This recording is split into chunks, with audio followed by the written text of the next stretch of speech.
Театральное искусство Ингушетии. В 1920 году в газете «Горская беднота» выходит статья под призывным заголовком «Нужно создать театр для горцев». Газета писала: «Нужно создать для них театр. Это первейшая задача работы в области искусства среди горских народов. Но как ее осуществить? При отсутствии письменности и своего драматического творчества задача эта труднейшая». Одними из организаторов будущей ингушской труппы во Владикавказе стали студенты педтехникума. Знаменательно то, что волей судьбы с драматическим искусством ингушей в 1920-22 годах связано имя одного из крупнейших писателей современности Михаила Булгакова. Из биографии писателя мы узнаем, каким случайным обстоятельствам обязан он своим пребыванием сначала в городе Грозном с сентября 1919 года по февраль 20, а затем во Владикавказе. В 1921 году писатель уезжает в Москву. В его записках на манжетах с присущим Булгакову сарказмом и юмором с биографической точностью отражена жизнь его на Кавказе. Именно со скитаний по Чечне в 1919 году началась его литературная деятельность, которая совпала с первыми национальными постановками и организацией ингушской труппы во Владикавказе.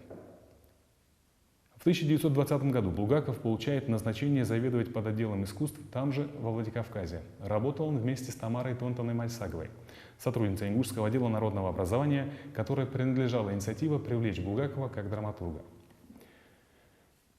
Тамара Мальсагова впоследствии сама примет активное участие в работе труппы как актриса. Пьесы Булгакова шли с большим успехом.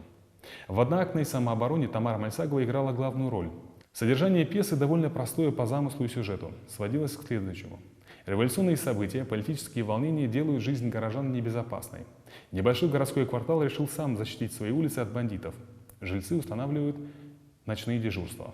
Вооруженные они стоят каждый вечер на посту. Очередь охранять покой доходит до молоденькой девушки. Ее страх от приставания к ней всевозможных ухажеров делает пьесу комичной. Кроме Тамары Мальсаговой в пьесе были задействованы Нина Альтимирова и Магомед Ханиев. Осенью 1930 года были поставлены пьесы Михаила Булгакова «Братья Турбины», «Глиняные женихи», «Парижские коммунары». К сожалению, нам ничего не известно пока об этих постановках.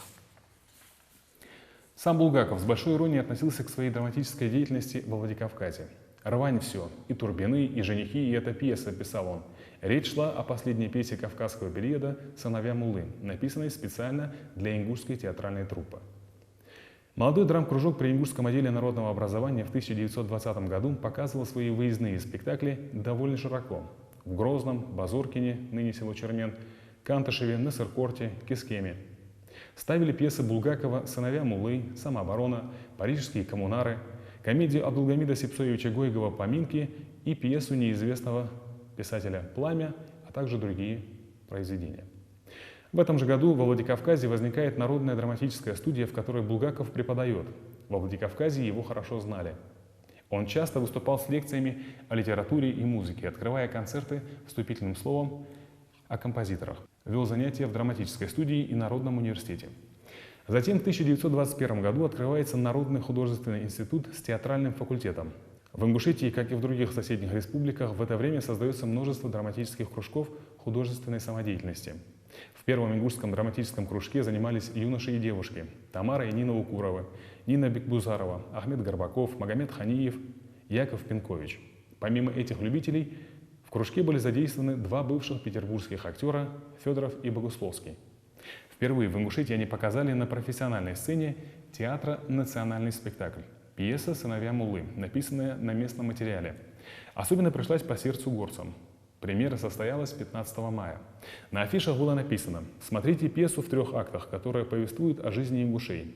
Участница спектакля Тамара Мальсагова вспоминала: «Народу была тьма. Публика эмоционально, бурно реагировала. В патетический момент в публике даже раздался выстрел». Творческая история пьесы «Сыновья Муллы» получила отражение в записках на манжетах и богеме Булгакова. Ингушская труппа несколько раз показывала пьесу во Владикавказе, потом в Грозном. Режиссер астинской труппы перевел пьесу на астинский язык, приспособив к астинскому театру. Эстетические взгляды Булгакова и его бурное воображение эмоционально отразили кавказскую действительность того времени. Обилие языков, экзотичность характеров, горский темперамент, почти безрассудная храбрость, воинственность народов – все это должно было ошеломить художника. Исследователь творчества писателя в Ингушетии и Чечне Тачиева полагает, что, возможно, именно кавказская действительность того времени дала заряд фантастической образности и метафоричности, которая проявится в его следующих произведениях. По произведениям и письмам известно, что Булгаков не хотел оставаться на Кавказе. Мысль его все время была о поездке в Москву, которую он впоследствии осуществил сразу же после получения денег за пьесу «Сыновья Муллы». Но хочется отметить, что именно в Чечне и Ингушетии Булгаков расстался с профессией врача и занялся литературной деятельностью. И как бы ни были слабы его первые пьесы, как бы он сам их не критиковал, с них начался его писательский гений. Они же сослужили большую службу в начинании театрального дела ингушей во Владикавказе. В записках мы читаем: «Через 7 дней трехактная пьеса была готова. Когда я перечитал ее у себя в нетопленной комнате ночью, я, не стыжусь признаться, заплакал. В смысле бездарности.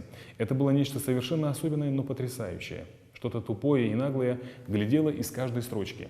На что же я надеюсь, безумный, если я так пишу? Я начал рвать рукопись, но остановился. Потому что вдруг с необычайной чудесной ясностью сообразил, что правы говорившие: написанное нельзя уничтожить.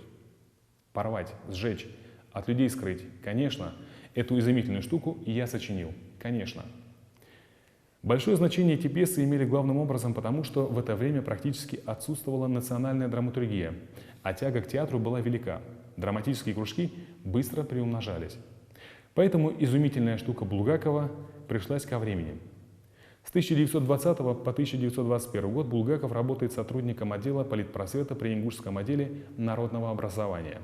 Находясь на этой должности, он продолжает интересоваться творческой деятельностью драматической труппы, помогает ей не только в творческом плане, но и в организационном, что имело большое значение в условиях только что зарождающегося театра. С перечисленным репертуаром труппа выезжала и выступала перед сельским населением. Постановка первых пьес о жизни горцев способствовала огромной популярности драматической труппы. Артистов любили, и мало-помалу труппа пополнялась. В ней работали не только артисты и постановщики, но и художники, поэты, начинающие драматурги, которые делали первые шаги в написании пьес. Работа театральных трупп серьезно страдала из-за отсутствия настоящей режиссуры. Осложнило ситуацию повсеместное обучение грамоте на русском языке. Население просто его не понимало. Стала острая необходимость создания совершенного национального алфавита. В 1923 году известный литературный и театральный деятель Зураб Майсагов создает ингушский алфавит на латинской основе. Сразу после этого пишутся учебники, буквари, сразу же появляются первые пьесы, хотя и слабые.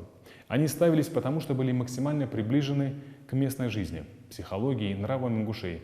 Это Мюрит Шадиева и Гайсанова, культармейцы Хаджибекера Муталиева, Салихат Арцхо Мальсагова, знахарка классовая борьба в ауле Дахтильгова, похищение девушки, месть Зураба Мальсагова и другие. Важнейшим достижением культурного строительства в Ингушетии было создание национальной печати. С 1918 года во Владикавказе издавалась одна газета, освещавшая жизнь горцев – «Горская беднота». Затем с 1920 года «Горская правда», «Коммунист», «Ингушская беднота». С мая 1923 года стала выходить ингушская газета «Сердало» на латинском алфавите, понятная и доступная массам. В 1925 году вышла чеченская «Серло». Повсеместно и в Ингушетии, и в Чечне в 20-е годы появляются многочисленные ростки драматического искусства, и хотя маленькие коллективы не выдерживали продолжительного творческого существования, они сыграли большую роль в популяризации театрального искусства, способствовали воспитанию зрителя, вовлечению его в становление молодого национального искусства. Ингушский писатель Идрис Базоркин вспоминает: «В каждом учебном заведении у нас были кружки. В 1924 году во Владикавказском педагогическом техникуме было около 90 участников различных кружков. Действовали свои синеблузы, агитбригады, вольные движения. В нашем литературно-драматическом кружке мы делали композиции о декабристах. Когда работали над спектаклем, ходили в русский профессиональный театр и одалживали костюмы. А при постановке пьесы Зураба Мальсагова «Месть» костюмы готовили сами, так как материал был чисто местный. Так же было и с похищением девушки». Несмотря на кратковременное существование театральных групп и кружков, эта практика составила серьезную подоснову будущему профессиональному театру вайнахов. Большую помощь в развитии театрального искусства Ингушетии сыграло литературное общество, созданное в 1923 году, которое возглавлял Зураб Майсагов, а затем Абдулгамид Гойгов. Первые поэты, писатели явились пионерами в создании ингушского и чеченского театров. В создании ингушской литературы Участвовали Заурбек Дашлуко и Арцхо Мальсагова, Абдулгамид Гойгов, Тимбот Беков и другие писатели. На втором этапе развития ингушской литературы приходит молодое поколение талантливых поэтов и прозаиков. Это Идрис Базоркин, Хамзат Асмиев, Хаджибегир Муталиев, Багаудин Зязиков и другие. Значительную долю труда в развитии театрального дела Ингушетии вложили Заурбек, Арцхо и Дашлуко Мальсаговы. Заурбек Куразович Мальсагов занимал особое место в рядах интеллигенции Ингушетии 20-х годов. Он сделал многое для создания национального театра. Ученый, общественно-литературный деятель, он был первым ингушским лингвистом. Мальсагов оставил ценное и разностороннее наследие в области языковедения, драматургии, литературоведения, переводческой работы и так далее. Зураб Мальсагов родился в Темирхан-Шуре, Буйнакске, 3 июня 1894 года. Среднее образование получил в Благовещенске. Участвовал в гражданской войне на Тереке. В 1923 году Мальсагов был избран Народным комиссаром просвещения Горской республики. А в 1924 году, когда образовались автономные области, заведовал Ингушским областным отделом народного образования. В 1926 году поступил в Ленинградский университет на факультет языкознания и материальной культуры.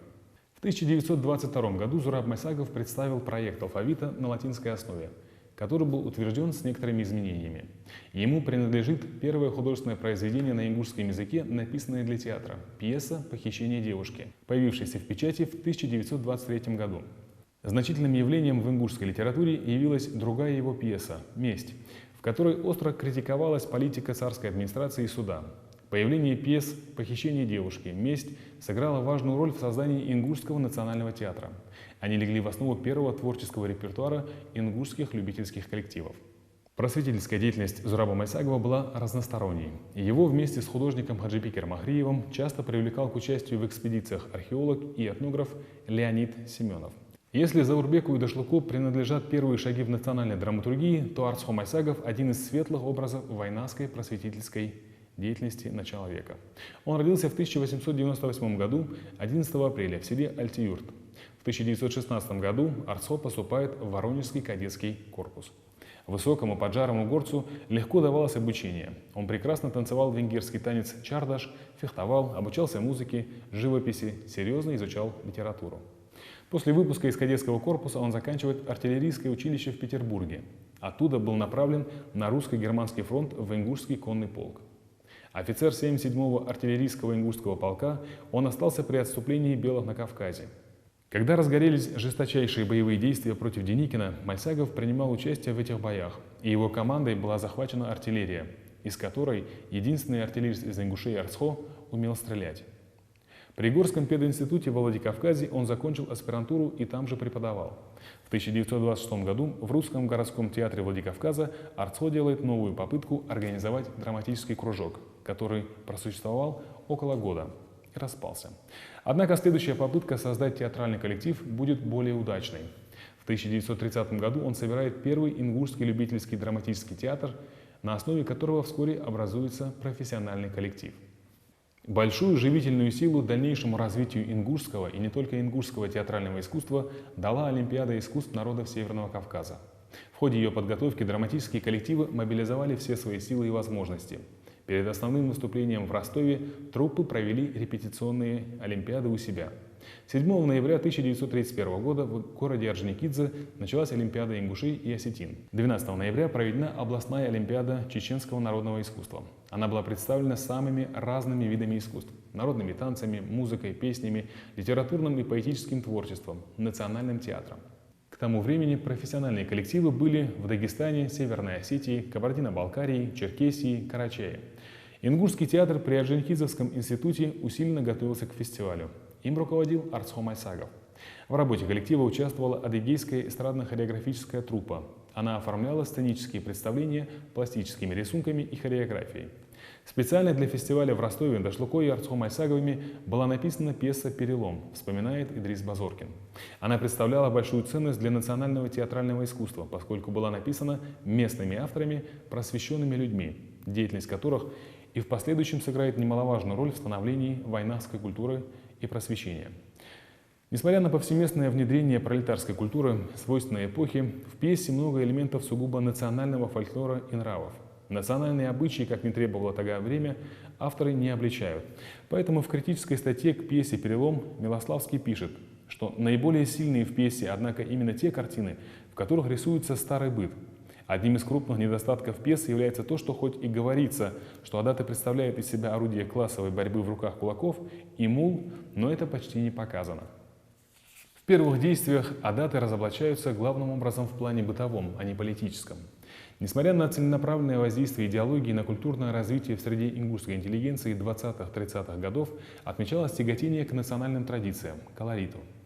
В творчестве драматургов, режиссеров не последнее место занимала проблема личности Горца и окружающей его исторической действительности. Этой проблеме отвечали пьесы «Перелом» Дашлыко и Арцхо Мальсаговых и «Месть» Зураба Мальсагова в постановке Дашлыко Мальсагова и Арцхо Мальсагова. Вместе с авторами в постановке пьесы «Перелом» участвовал режиссер Владикавказского русского театра Сафонов. Оформляли спектакль профессиональные художники Ахриев и Даурбеков. Поскольку весь творческий состав был с высшим образованием, соответствующим тому времени, то по сравнению с другими театральными коллективами Северного Кавказа его работа отличалась интеллигентностью и культурой. «Перелом» сначала готовили на русском языке, но перед самым отъездом на фестиваль в Ростов-на-Дону, где он должен был проходить с 25 ноября по 1 декабря, спектакль решили дать на ингушском. 3 суток коллектив усиленно репетировал. Перед отъездом спектакль показали на сцене местного русского театра и убедились, что он получился. В результате в Ростове «Перелом» имел большой успех. По просьбе зрителей его давали и на русском языке. Комиссия Олимпиады отметила очень хорошую подготовку исполнителей, сценическую игру актеров. Кариева, Старик, Саидовой, Аминат, Гелисханова, Крестьянин, Базоркина, Юнус. Отца играл сам Арцхо. Ингушский театр вернулся с красным знаменем и первым местом в Олимпиаде. К сожалению, после возвращения из Ростова многие актеры из-за отсутствия материальной базы ушли из театра. В развитии театрального искусства не только Ингушетии, но и всех народов Северного Кавказа, как отмечал Арцхо Мальсагов, Ростовский фестиваль искусств сыграл очень важную роль. Он писал: «Именно литературное общество привлекло в него силы и все общественные организации к подготовке Олимпиады. Некоторые думают, что при социализме все народы должны говорить только на одном языке. Для чего нужно расширять национальную культуру? Не лучше ли ликвидировать всю национальную особенность, рознь и установить один единый язык?» Это утверждение русских шовинистов. История человеческих судеб периода 30-х годов изобилует политическими репрессиями. Ни одна личность пострадает только потому, что не следовала установленным рамкам идеологии в искусстве и литературе, так называемому методу соцреализма. Но несмотря ни на что, во Владикавказе в 1932 году Арцхо Мальсагов при Горском пединституте организует культурный центр «Ингушский дом искусства ДИСК» и при нем театральную студию. Областное правительство Ингушетии республики в этом ему помогает. В 1934 году Ингушская театральная студия прекратила свое существование. После объединения Чеченской и Ингушской автономных областей Ингушетия лишилась своего культурного и хозяйственного центра города Владикавказа, который был передан Северной Осетии. В Грозном был организован Чечено-Ингушский театр. Но и под общей крышей продолжалось развитие молодого ингушского национального драматического искусства. Ингуши страстно стремились сохранить свою самобытность, культуру.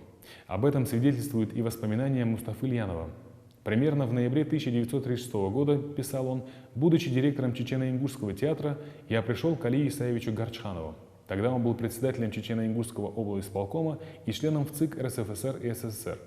И попросил его подписать письмо на имя тогдашнего председателя Комитета по делам искусств СССР товарища Керженцева, в котором содержалась просьба об открытии с осени 1937 года при ГИТИСе Чеченской и Ингушской студий. Он прочитал письмо, подписал его и сказал: «Давай поезжай сам с этим письмом. Если откажут, я приеду через 3-4 дня». Меня Керженцев не принял. А его заместитель, которому было передано письмо, сказал, что в ближайшие 2-3 года открыть даже одну студию для Чечено-Ингушетии невозможно, ибо заявок много. Я доложил об этом, как и обещал, приехавшему вскоре Гарчханову. Он сам ходил к Керженцеву и все же добился согласия на открытие студии, которые начали работать в 1938 году. Уже летом 1939 года в Чечено-Ингушетию приехали московские театральные мэтры со своими молодыми питомцами, чтобы представить на суд местной публике учебные работы своих талантливых студийцев. Али Гарчханову не было суждено увидеть своих протеже на сцене. Незадолго до этого он, как и многие другие представители ингушской партийно-хозяйственной элиты, был арестован НКВД и приговорен к тюремному заключению. Так, в истории ингушского национального драматического искусства тесно переплетались людские трагедии и подлинное сценическое мастерство, светлые надежды и горькие разочарования.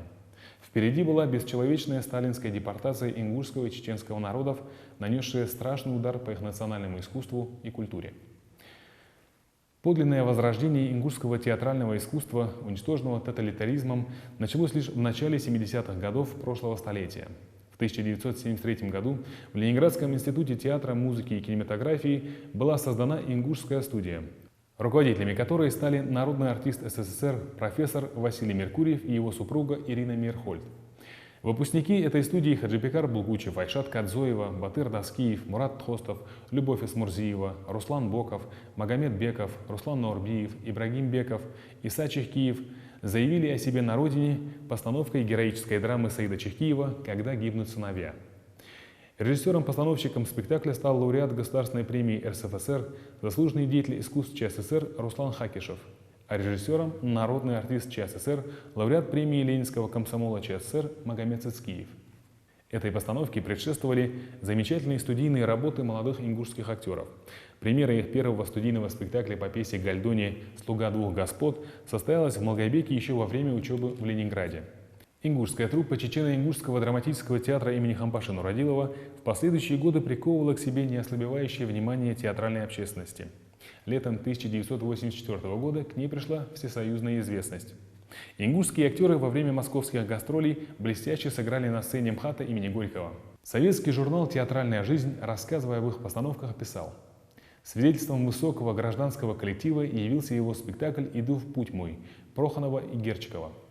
Интересной оказалась работа Хадзиева, играющего роль старого коммуниста, не просто входящего в атмосферу бескомпромиссной борьбы. Интересна работа молодого артиста Бекова, играющего достигара, борца несколько анархической складки. Весь этот образ с его характерностью, по сути, создание актера и режиссера. Даже те, кто хорошо знают театр и знакомы с творчеством его ведущих актеров, только во время московского показа смогли по-настоящему оценить масштаб дарования главного актера ингушской труппы Магомеда Цицкиева. Блестяще.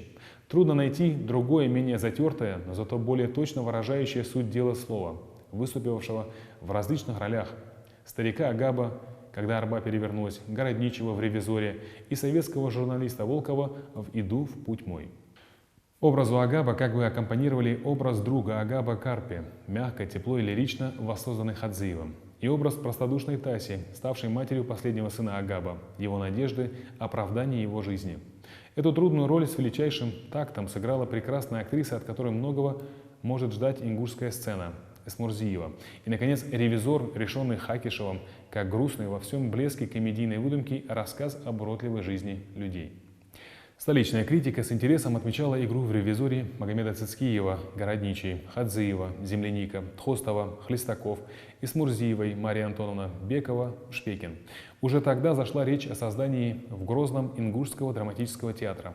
Однако реализовать эту идею удалось лишь с возрождением ингушской государственности. В середине 90-х годов прошлого века уже в Назране начался новый этап развития театрального искусства Ингушетии. Сегодня в республике 3 театра: Ингушский государственный драматический театр имени Идриса Базоркина, Русский государственный музыкально-драматический театр и театр юного зрителя. Радует зрителей и студия театра и кино «Берт», созданная в 2008 году. Ингушский государственный драматический театр начал свою деятельность в 1993 году.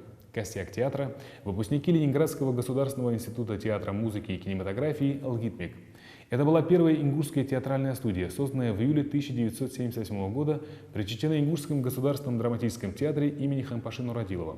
Это актеры Албагачиева, Беков, Богатырев, Боков, Булгучев, Гайсанов, Даскиев, Евлоева, Кадзоева, Костоева, Наурбиев, Салтамакова, Тумгоев, Тхостов, Фаргиева, Чехкиев, Экажева, Эсмурзиева, Индиева, а также Алероев, Вахидов и Исраилов, Магомедов, Шамурзаева и многие другие.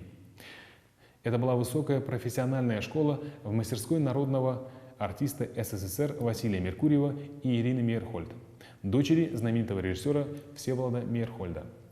Для молодых актеров начались гастроли по республике. Это были трудные, волнующие дни, но и вместе с тем праздничные. Их встречали как народных героев, их ждали как самых дорогих гостей. В репертуаре труппы были представлены такие спектакли, как «Слуга двух господ» Гальдони, «12-я ночь» Шекспира, «Коварство и любовь» Шиллера и «Соловьиная ночь» Ершова. Они начинали свой творческий путь с огромным вдохновением. Главным режиссером ингушской труппы стал народный артист ЧССР Руслан Хакишев. Настоящими лидерами стали Цицкиев и Хадзиев, народные артисты Чечено-Ингушетии, заслуженные артисты РСФСР. Они сумели сплотить молодой коллектив общей идеей, сумели повести их за собой и стать у истоков создания в будущем Ингушского государственного драматического театра. Первая премьера ингушской труппы – спектакль «Когда гибнут сыновья» Саида Чехкиева и Геннадия Русакова, который стал для молодых актеров настоящей школой профессионализма. В 90-е годы в театр приходит выпускник режиссерского факультета алгитмика Мустафа Беков. С его именем связано создание Ингушского драматического театра, но последовавшая череда социально-политических перемен прекратила на время работу театра. С новым дыханием он вышел к зрителям в 1993 году. В труппу драмтеатра вливаются выпускники театрального факультета Чечено-Ингушского госуниверситета. Одна из первых премьер – спектакль по пьесе Хамхоева «Народ бессмертен». Наряду с Национальным театром в Ингушетии с 28 ноября 1998 года действует Русский музыкально-драматический театр. Он является детищем выпускников Московского театрального училища имени Щукина. Изначально он назывался Ингушским государственным театром студией «Современник» Заманхо. В его состав входили Михаил Базоркин, Ахмед Лянов, Руслан Евлоев, Фатима Ахильгова, Зара Базоркина, Руслан Куштов, Муса Чехкиев и другие. Сегодня театр выступает перед зрителями с русско-европейской классикой, романами стеновиков и другими интересными проектами. Театр юного зрителя Республики Ингушетия начал свою деятельность 23 марта 1994 года. Ему предшествовала ингушская труппа при Чечено-Ингушском театре кукол, созданная в 1969 году по инициативе известного театрального деятеля Бека Абадиева. Сегодня это большая, дружная творческая семья, дарующая положительные эмоции своим юным зрителям, несущая добро и нравственные начала, основанные на национальной культуре. Радует успехами и студия театра и кино «Барт», созданная в 2008 году постановлением правительства Республики Ингушетия. Основным составом студии являются актеры, известные в республике по многим телевизионным, юмористическим программам, фильмам и театральным постановкам.